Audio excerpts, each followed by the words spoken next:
नमस्कार, हेरिटेज दर्पण गाथा राजस्थान जी में आपका हार्दिक स्वागत है। मैं हूं पूजा सिंह।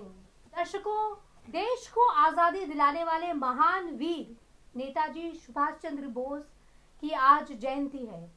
नेताजी का राजस्थान से भी गहरा संबंध रहा है, संपर्क रहा है। वरिष्ठ पत्रकार जितेंद्र सिंह जी शेखावत हमें बताएंगे। जानकारी देने के लिए हमारे साथ हैं। सर, ये बताइए, सुभाष चंद्र बोस की जयंती के उपलक्ष्य में हमारे दर्शकों को विशेष रूप से। राजस्थान के कण कण में सुभाष चंद्र बोस लोगों के दिल में बसे हुए हैं। वीरों की धरती राजस्थान के शहर, गांव और ढाणियों में नेताजी सुभाष चंद्र बोस की यादें आज भी बसी हुई हैं। नेताजी ने देश को आज़ाद कराने के लिए तुम मुझे खून दो मैं तुम्हें आज़ादी दूंगा, जब ये नारा दिया तो उनके नारे की अलख पूरे राजस्थान में ऐसे गूंजी कि जो यहाँ के वीर थे, सेनानी थे, वो उनकी आज़ाद हिंद फौज सेना में जाकर भर्ती हो गए। गांव में आज भी नेताजी के साथ रहे सैनिकों की चर्चा होती है। जिस गांव से सैनिक फौज में शामिल हुए, नेताजी के साथ रहे, वो जब वापस आए तो गांव के लोगों को नेताजी के बारे में ऐसे संस्मरण सुनाते थे कि वो आज भी लोगों की जबान पर है।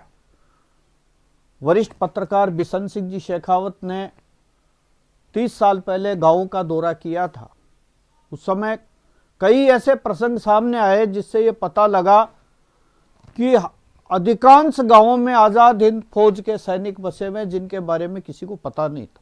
उदाहरण के तौर पर हम बनेठी की बात करते हैं। बनेठी में आज़ाद हिंद फौज के सैनिक रहे रोहितास सिंह के बारे में कहते हैं कि उन्होंने ही सुभाष चंद्र बोस की वीरता के संस्मरण पूरे गांव के लोगों को सुनाते थे। उन्हें भारत सरकार ने स्वतंत्रता सेनानी का सम्मान दिया और उनको पेंशन से नवाजा। इसी तरह नागौर जिले में घाटवा गांव है और वहां के लोगों को इस बात का गर्व है कि उस गांव के नाथूराम गुजर तथा गुलाब सिंह ने आज़ाद हिंद फौज में नेताजी के साथ रहकर देश की सेवा की और स्वतंत्रता के लिए कष्ट झेला। उनकी बताई हुई नेताजी की बातों को लोग आज भी याद करते हैं। सरकार ने उनको ताम्र पत्र दिया और पेंशन दी। घाटवा के दोनों वीर आज़ाद हिंद फौज और बाबू सुभाष चंद्र बोस के बारे में जब वो सुनाते थे तो लगता था कि आंखों देखा वर्णन कोई सुना रहे हैं और सुनने वालों का सीना गर्व से चौड़ा हो जाता था।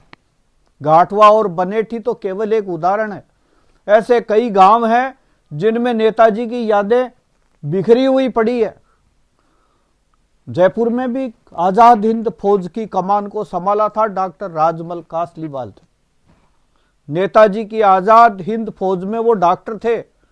वो नेताजी के निजी चिकित्सक भी रहे। 1942 में कासलीवाल गिरफ्तार हुए, बाद में आज़ाद हिंद फौज में शामिल हो गए थे।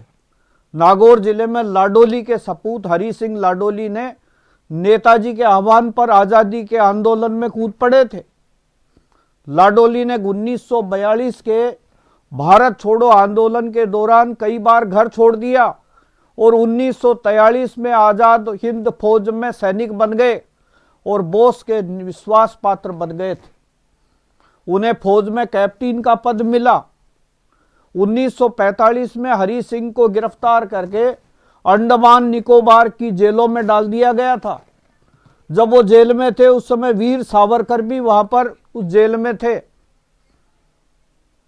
1972 में नेताजी की याद में जयपुर के सुभाष चौक में मूर्ति लगाई गई। उस समय थे शहर कांग्रेस के अध्यक्ष सुरेश शर्मा और पार्षद थे समाजवादी मास्टर रामशरण अंत्यानुप्रासी थे और वहां के व्यापारियों ने और सब ने मिलकर के जन सहयोग से नेताजी की मूर्ति बनवाकर 13 फरवरी 1972 को मार्टिन के चौराहे पर लगवाई थी और मूर्ति लगने के बाद चौराहे का नाम सुभाष चौक पड़ गया। आज भी जयपुर में सुभाष चौक के नाम से बहुत प्रसिद्ध है। राजमाता गायत्री देवी ने उस मूर्ति का अनावरण किया था। देव ऋषि कलानाथ शास्त्री के मुताबिक 1947 से 1967 तक जयपुर के संस्कृत विद्वानों ने नेताजी के जीवन दर्शन पर संस्कृत में अनेक महाकाव्य लिखे थे। सर, हमने सुना है कि नेताजी हैं वो मतलब राजस्थान भी आए थे और जोधपुर भी गए थे, ऐसा इसके बारे में बताइए। वो आए थे तो क्या हुआ फिर? नेताजी सुभाष चंद्र बोस राजस्थान में केवल 2 बार आए और वो भी जोधपुर में आए। पहली बार वो 23 जनवरी 1938 को, और उस दिन उनका जन्मदिन भी था। कराची से डच एयरलाइंस के विमान से वो जोधपुर आए और उनका स्वागत करने के लिए लोग आए। तब उन्होंने नेताजी ने कहा कि मैं 6 साल से या तो विदेशों में देश की स्वतंत्रता के लिए प्रचार कर रहा हूं या फिर जेल में रह रहा हूं। आजादी के लिए हमें त्याग और बलिदान करना पड़ेगा। पाली मारवाड़ उद्योग केंद्र ने उनको खादी का वस्त्र भेंट किया तो नेताजी ने उस वस्त्र को तुरंत 501 रुपए में नीलाम कर दिया। उस समय नेताजी सुभाष चंद्र बोस कांग्रेस के राष्ट्रीय अध्यक्ष भी थे। 6 दिसंबर 1938 को नेताजी दोबारा जोधपुर आए और एक स्थानीय होटल में ठहरे। भंवरलाल सराफ, नरसिंह दास लुंकड़, पुरुषोत्तम प्रसाद नायर और ब्यावर के राजकुमार आदि ने एयरपोर्ट पर उनका स्वागत किया। गिरडी कोर्ट पर सभा हुई जिसमें 8000 लोग सुभाष चंद्र बोस को सुनने के लिए आए थे। गांव-गांव से लोगों का जन समूह सुभाष चंद्र बोस को सुनने के लिए इकट्ठा हो गया था। ब्यावर वालों ने उस सभा में सफेद टोपियां बांटी जिनको सभी लोगों ने पहना। मंच पर तिरंगे झंडे लगे जिनको बाद में पुलिस ने उतार लिया था। नेताजी का जो अभिनंदन पढ़ने वाला छात्र था उसका नाम था जुगराज बोरा, उसको स्कूल से निष्कासित कर दिया गया। इस तरह नेताजी सुभाष चंद्र बोस की राजस्थान के गांव-गांव, ढाणी-ढाणी, कस्बे-कस्बे में और शहरों में आज भी यादें बिखरी पड़ी है। और लोग जब नेताजी के बारे में सोचते हैं, नेताजी के बारे में बात करते हैं तो लोगों का सीना गर्व से फूल जाता है। जबरदस्त जानकारी दी जितेंद्र जी आपने। दर्शकों बेहद आभार व्यक्त करते हैं जितेंद्र सिंह जी का और आप सभी का भी कि आप हेरिटेज दर्पण चैनल को इतना पसंद करें।